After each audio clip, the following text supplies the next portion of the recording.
Allô? Oui, tu m'entends? Est-ce que tu crois qu'une longue découverte, c'est une bonne découverte? Non, c'est faux. Eh oui, c'est faux. Une longue découverte ne veut pas dire une bonne découverte. Il y en a plein qui font des découvertes de 50, 40 minutes. Les gars, on n'est pas en train de discuter dans un bar là. Pas du tout. Ce qu'on veut, c'est une découverte efficace. Je m'explique. Tu as 4 façons de faire une découverte. Je t'explique. La meilleure, c'est courte et profonde. Celle que je fais. En gros, c'est une découverte qui va durer 15-20 minutes. Tu lis vite le prospect.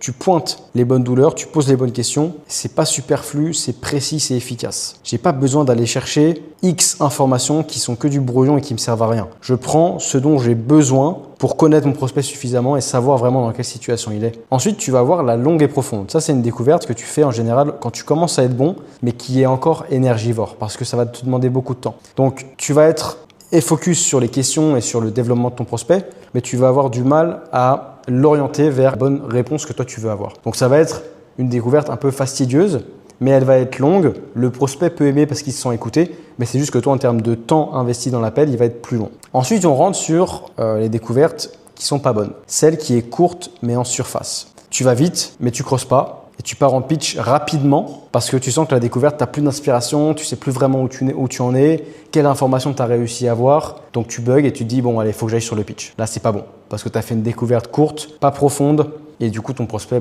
il ne s'est pas vraiment livré, tu ne le connais pas assez et lui, il n'a pas l'impression d'être vraiment écouté. Ensuite, tu vas avoir la pire, ça va être la longue en surface. Ça, c'est quand tu as un closer trop nice guy.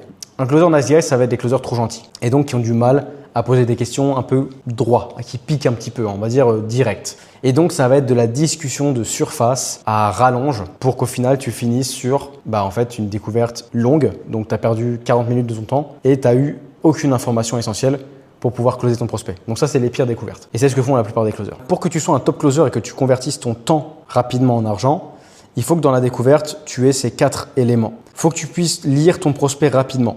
Donc que la découverte se fasse rapidement mais efficacement. Attention, ne bâcle pas.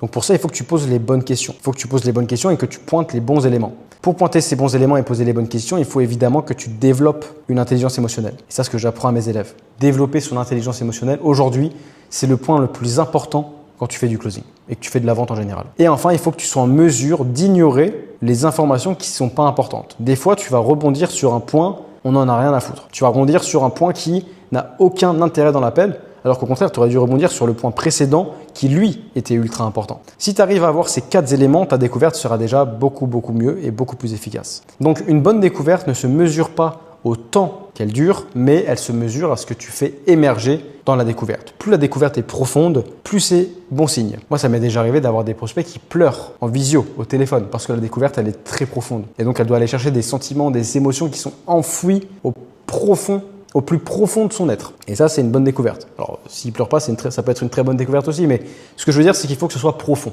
Il faut que le prospect soit honnête et se livre. Retiens bien ça.